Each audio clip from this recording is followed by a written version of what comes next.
Aroma Belanda makin kental, media Cina sebut timnas Indonesia sudah tak bisa disebut tim dari ASEAN.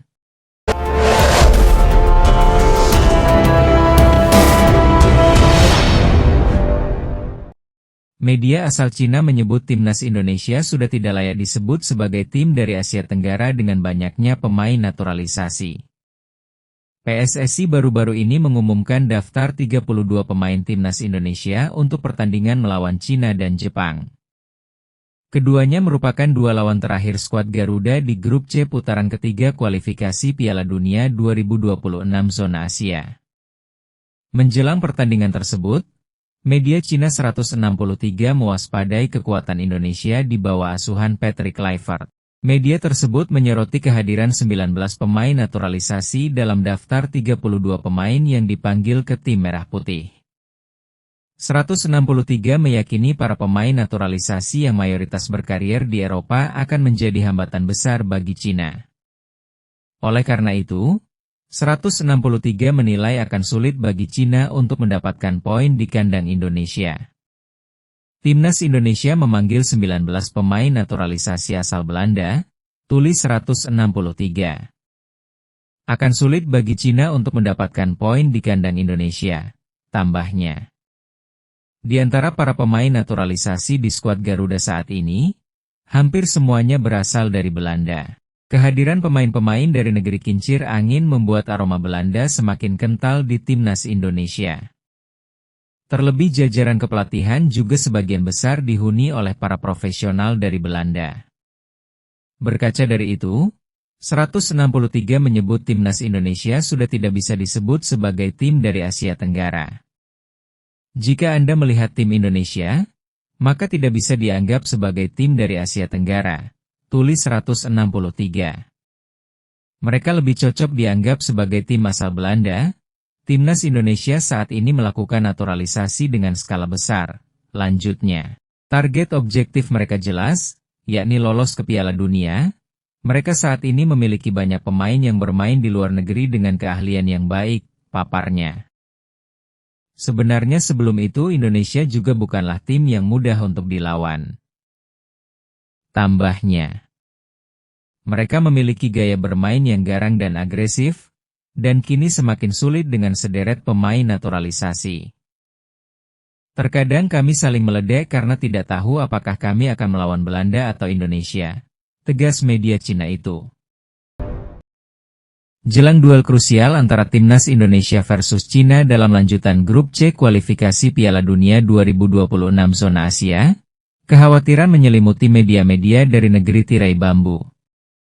Sohu, salah satu media olahraga ternama di Cina, secara terang-terangan mengungkap kecemasan mereka, Cina harus menang besar, bukan sekadar menang.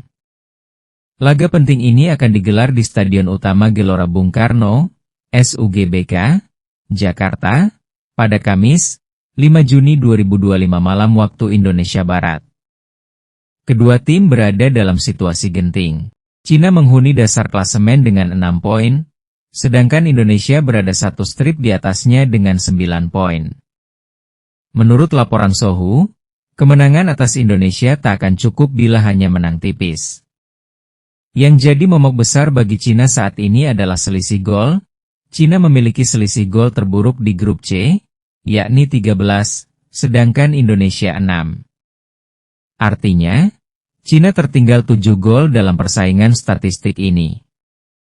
Cina harus menang setidaknya 3-0 dari Indonesia agar nasib bisa ditentukan sendiri saat melawan Bahrain di laga terakhir, tulis Sohu. Kondisi ini menempatkan tim asuhan Branko Ivankovic dalam tekanan ganda. Harus meraih 3 poin penuh, dan mencetak sebanyak mungkin gol untuk menutup selisih minus yang begitu lebar. Lebih jauh, media tersebut memperkirakan bahwa Indonesia kemungkinan besar tidak akan mendapat poin saat melawan Jepang di laga terakhir pada 10 Juni 2025 meski Jepang mungkin turun dengan skuad lapis kedua. Berdasarkan asumsi ini, jika Cina menang telak atas Indonesia dan kemudian mengalahkan Bahrain, mereka berpeluang finish di posisi lebih tinggi. Namun, skenario ini sangat spekulatif dan penuh tantangan. Pasalnya, Indonesia selama kualifikasi justru tampil cukup solid, apalagi saat bermain di kandang. Dengan hanya 2 laga tersisa, Cina memang harus habis-habisan dan itu pun masih harus berharap hasil pertandingan lain menguntungkan mereka. Jalan ke Piala Dunia 2026 kian terjal, dan kekalahan di GBK bisa jadi akhir dari segalanya. Sementara itu, timnas Indonesia akan menjalani laga ini tanpa Marcelino Ferdinand, akumulasi kartu, dan Martin Paes. Meski demikian, pelatih Patrick Kluivert tetap bisa mengandalkan pemain-pemain seperti Rafael Struijk, Ivar Jenner, Jai Itzes, dan Sandy Walsh, ditambah motivasi penuh dari puluhan ribu supporter di GBK. Patrick Kluivert memiliki alasan kuat kenapa memanggil lagi 4 pemain yang absen lama di timnas Indonesia, yakni Stefano Lillipali, Asnawi Mangkualam, Yakob Sayuri, dan Yance Sayuri. Nama Lillipali menyedot perhatian karena pemain naturalisasi dari Belanda ini sudah sangat lama tak membela timnas Indonesia. Dengan usia 35 tahun, Lillipali menjadi pemain tertua dalam daftar 32 pemain yang dipanggil untuk pemusatan latihan. Di era Shin Tae-yong, pemain kelahiran Amsterdam itu dipanggil pada Mei 2022, 3 tahun sejak permainan terakhirnya di timnas, untuk laga persahabatan melawan Bangladesh.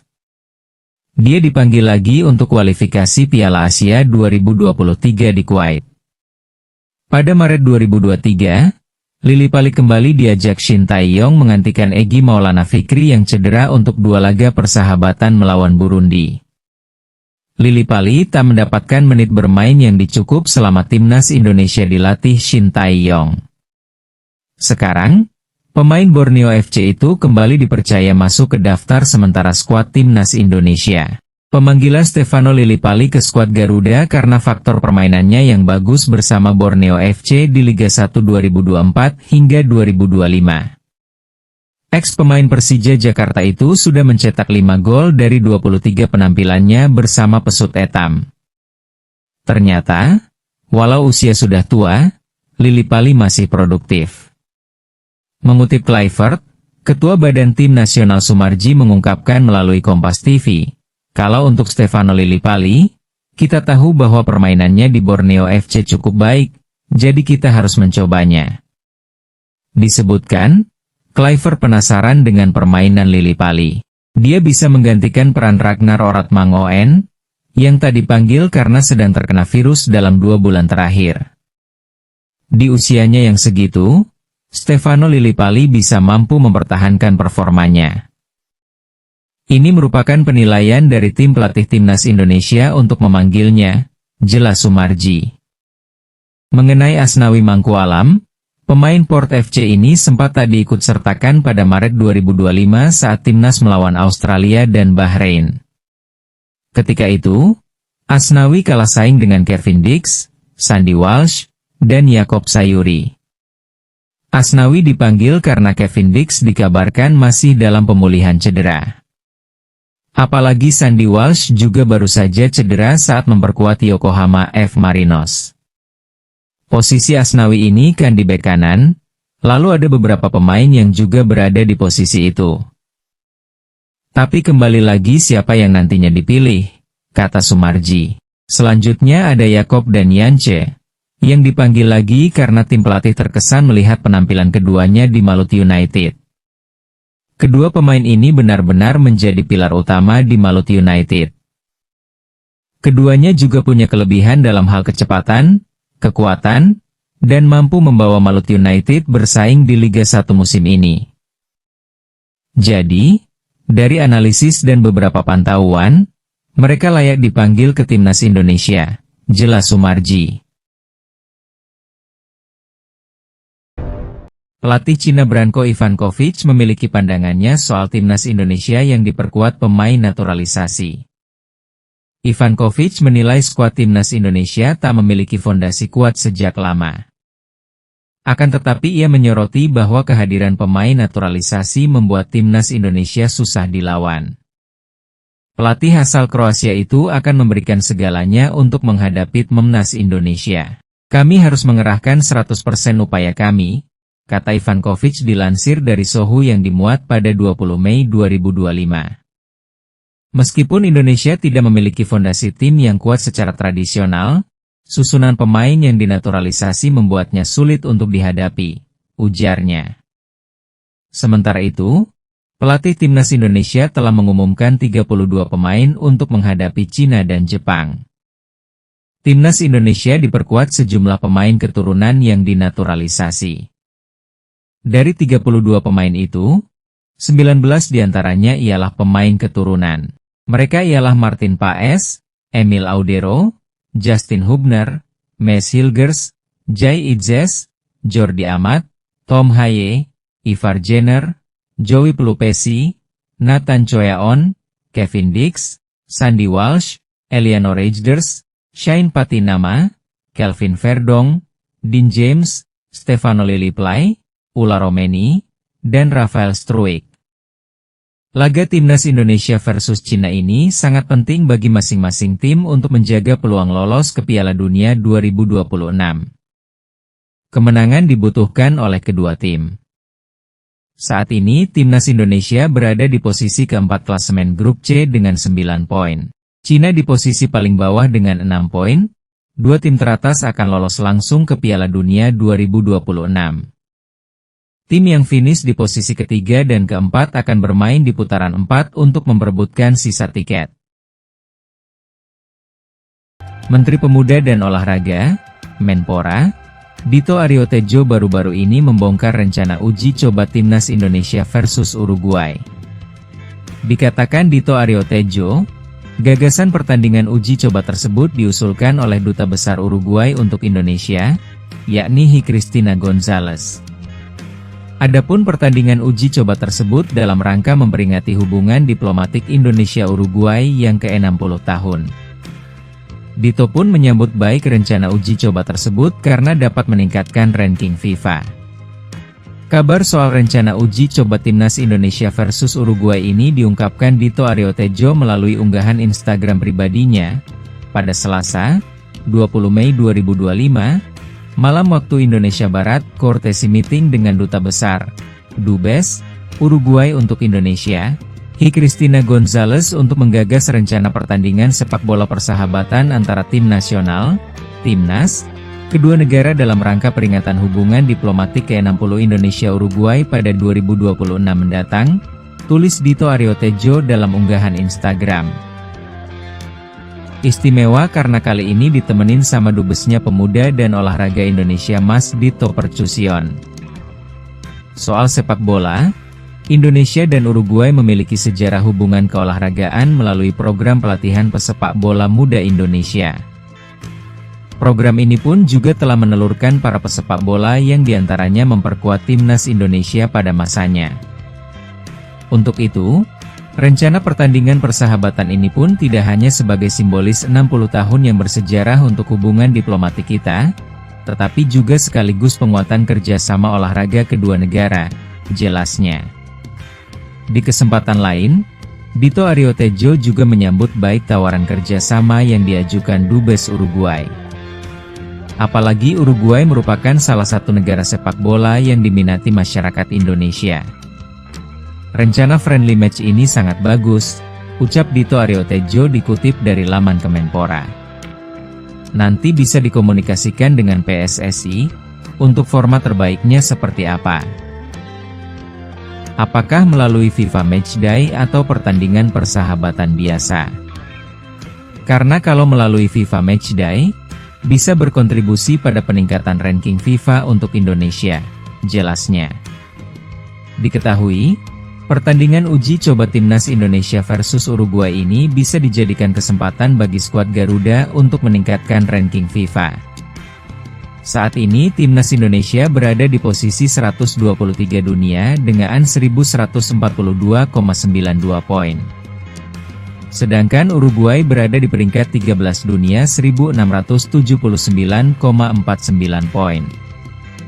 Jarak ranking yang terlampau jauh tersebut membuat Timnas Indonesia berpeluang panen poin jika mampu menahan imbang atau bahkan mengalahkan Uruguay. Media asal Cina, 163, meledek Timnas Indonesia bukan tim dari Asia Tenggara. Hal itu karena hadirnya 19 pemain naturalisasi yang dipanggil pelatih Timnas Indonesia, Patrick Kluivert untuk melawan Cina di matchday ke-9 Grup C babak ketiga kualifikasi Piala Dunia 2026 zona Asia. Ya, Timnas Indonesia akan melawan Cina di Stadion Utama Gelora Bung Karno, SUGBK, pada Kamis 5 Juni 2025 malam waktu Indonesia Barat.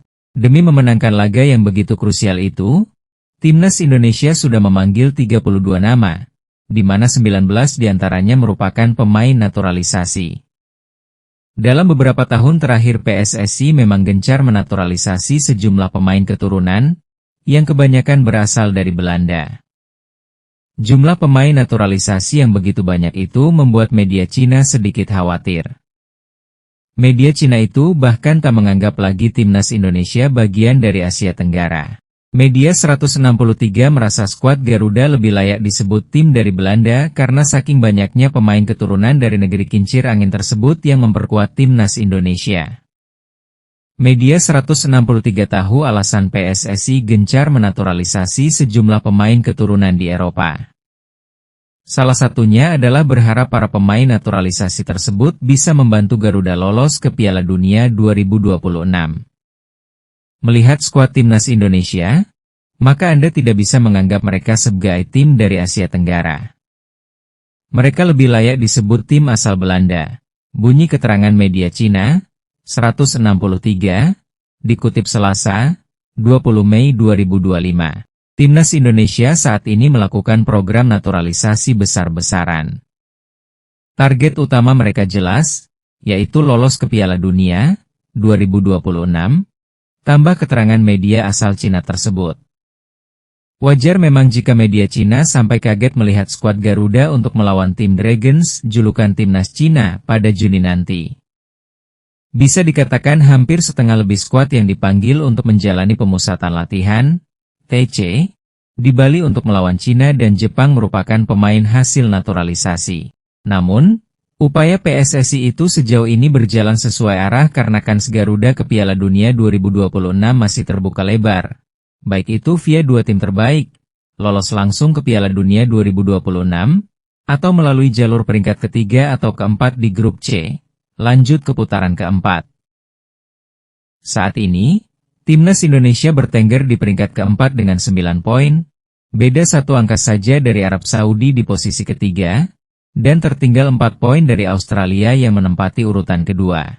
Andai menang melawan Cina dan di laga lain Bahrain kalah melawan Arab Saudi, maka pasukan Kluivert sudah pasti mengamankan posisi 4 besar, jadi tiket ronde keempat sudah di tangan.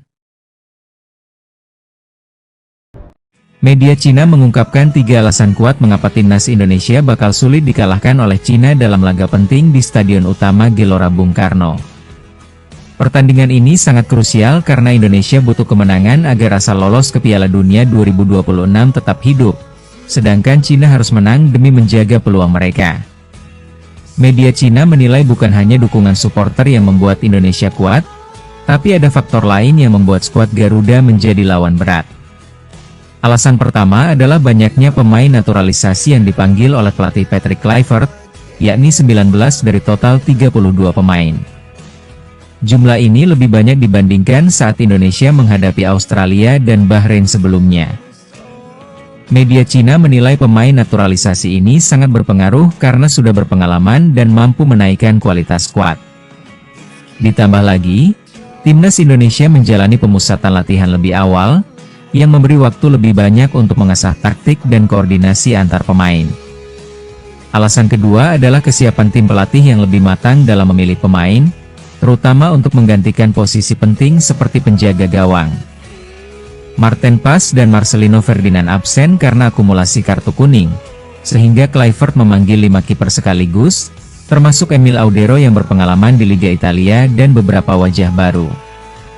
Persiapan yang matang ini dianggap akan membantu Indonesia tetap kuat dan fleksibel menghadapi tekanan lawan.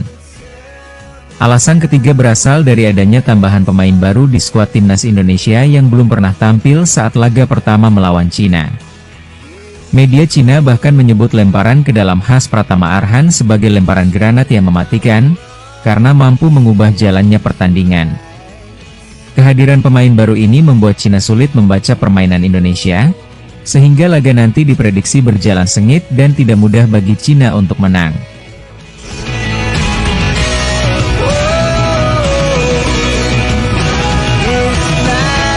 Performa Mads Hilger kembali menjadi sorotan tajam. Mantan pemain FC Twente asal Denmark, Kenneth Perez, dengan belak-belakan mengkritik Hilger setelah pertandingan melawan Ajax Amsterdam pada 18 Mei 2025.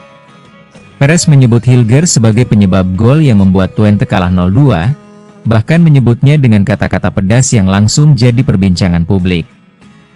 Komentar ini tentu mengejutkan, terutama bagi penggemar Indonesia yang berharap besar pada Hilger sebagai bagian skuad Garuda. Menurut Perez, sejak dinaturalisasi dan bermain untuk timnas Indonesia, gaya bermain Hilger berubah drastis. Ia dinilai terlalu percaya diri dan kurang matang dalam membaca permainan. Perez bahkan mengatakan Hilger bersikap seperti bintang dunia, padahal performanya sering kalah dalam duel, terutama saat melawan striker Ajax, Brian Brobbey. Sikap ini dinilai berlebihan dan justru merugikan timnya di lapangan. Kritikan tidak hanya soal sikap percaya diri, tetapi juga soal kurangnya kecerdikan dalam bermain. Perez menekankan bahwa B harus bisa memilih kapan menggunakan kekuatan fisik dan kapan memakai strategi. Menurutnya, Hilger kurang menggunakan otak dalam permainan dan terlalu mengandalkan fisik tanpa timing yang tepat. Hal ini membuatnya rentan kalah duel dan menjadi mudah dibaca lawan. Imbasnya, pelatih FC Twente sudah beberapa kali menarik Hilger keluar di tengah pertandingan, termasuk saat melawan Ajax. Musim ini Hilger sudah 9 kali diganti sebelum laga selesai, meski tetap menjadi pilihan utama dengan 30 kali starter dari 32 penampilan. Kritik keras Perez mencerminkan kekhawatiran bahwa komitmen Hilger membela timnas Indonesia bisa mengganggu performanya di klub, apalagi FC Twente tengah berjuang keras di Eredivisie. Banyak yang berharap Hilger bisa lebih menyeimbangkan tanggung jawab di klub dan ambisinya di timnas.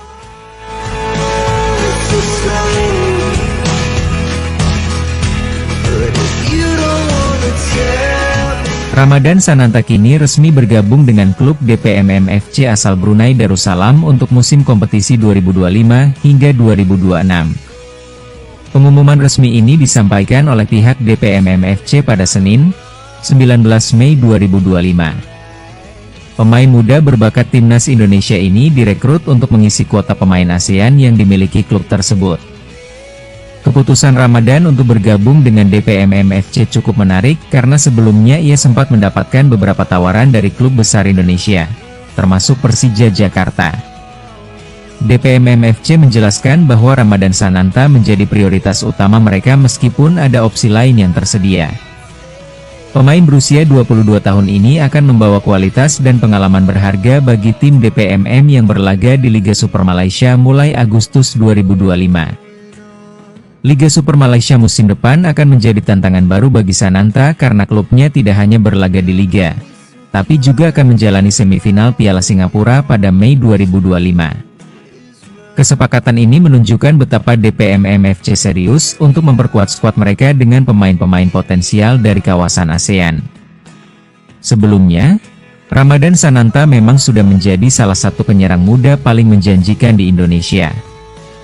Ia mulai mencuri perhatian saat membela PSM Makassar di Liga 1 musim 2022 hingga 2023, di mana ia sukses mencetak 11 gol dari 24 pertandingan.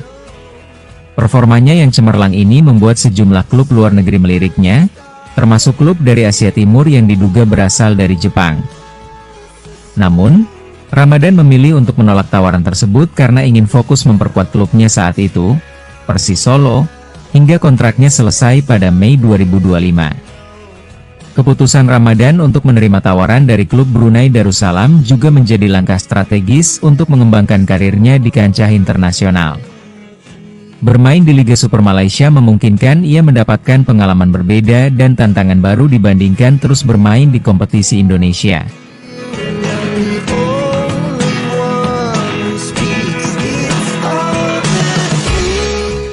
Nama Elkan Bagot kembali mencuat di tengah daftar 32 pemain yang dipanggil pelatih Patrick Kluivert untuk memperkuat timnas Indonesia. Bek jangkung yang pernah jadi tembok pertahanan Garuda itu justru tidak terlihat dalam skuad terbaru. Yang mengejutkan, Elkan ternyata sedang berada di Bali, tepat saat pengumuman daftar pemain dirilis. Hal ini membuat publik bertanya-tanya, mengapa Elkan tidak ikut membela Merah Putih meski secara lokasi sangat dekat? Banyak netizen langsung menyuarakan kecurigaan mereka di kolom komentar akun Instagram resmi Timnas Indonesia. Sebagian menganggap Elkan sejatinya siap dan layak bergabung, namun ada hal besar yang membuatnya memilih absen. Ada yang menuding bahwa Elkan sendiri enggan kembali karena alasan pribadi, sementara yang lain menduga ada campur tangan masalah internal yang belum diselesaikan.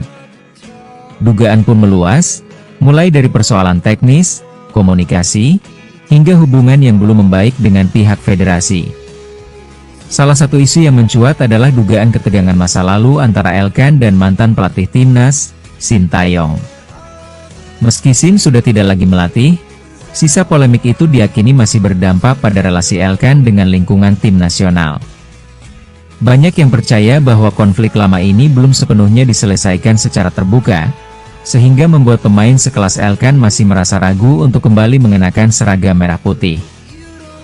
Namun tidak sedikit juga yang menilai absennya Elkan berkaitan dengan dinamika di internal federasi, bukan hanya karena pelatih semata. Ketiadaan komunikasi resmi dari PSSI mengenai alasan Elkan tidak dipanggil justru memperbesar spekulasi. Di sisi lain, Patrick Kluivert sebagai pelatih baru tentu membawa pendekatan berbeda, sehingga publik berharap masih ada kesempatan bagi Elkan untuk kembali.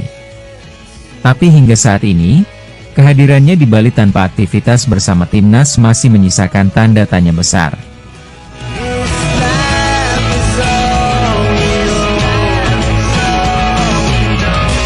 Keputusan pelatih Patrick Kluivert mencoret nama Ragnar Oratmangun dari daftar 32 pemain Timnas Indonesia untuk menghadapi Cina dan Jepang menimbulkan tanda tanya besar di kalangan penggemar. Namun, alasan dibalik absennya pemain berdarah Maluku itu ternyata cukup jelas dan menyangkut kondisi kesehatannya. Ragnar diketahui tengah mengalami infeksi virus yang cukup serius, membuatnya harus menepi dari lapangan hijau sejak akhir Maret 2025 lalu. Situasi ini dikonfirmasi langsung oleh pelatih klubnya Vincent Eufrart. Ragnar terakhir kali tampil membela FC Vedender saat menghadapi KV Mechelen pada 17 Maret 2025. Sejak itu, namanya tidak lagi masuk daftar susunan pemain dalam 9 laga berturut-turut. Pelatih Eufrart secara terbuka menyebut bahwa Ragnar sedang berjuang keras untuk pulih dari infeksi virus yang menyerangnya. Akibatnya, ia tak bisa menjalani latihan reguler maupun bertanding di kompetisi kasta tertinggi Belgia. Dengan kondisi tersebut, tak heran bila Patrick Kluivert memutuskan untuk tidak memasukkannya ke dalam skuad Garuda. Meskipun semangat Ragnar untuk membela timnas tak pernah surut, kondisi fisiknya memang belum memungkinkan untuk kembali ke lapangan. Pihak klub pun memilih fokus pada proses pemulihan penuh agar sang pemain bisa kembali bugar tanpa risiko kambuh. Bagi seorang atlet profesional, infeksi semacam ini tidak bisa dianggap remeh. Apalagi bila berdampak pada daya tahan tubuh dan performa jangka panjang. Itulah sebabnya Ragnar belum bisa ambil bagian dalam agenda penting Timnas Indonesia bulan ini. Kabar ini tentu cukup mengecewakan bagi fans yang berharap melihat Ragnar kembali beraksi bersama Garuda di laga internasional. Namun, keputusan ini diambil demi kebaikan jangka panjang pemain dan tim. Absennya Ragnar menjadi pengingat bahwa kebugaran adalah segalanya dalam dunia sepak bola, dan kadang, pemain terbaik pun harus mundur sejenak demi pemulihan.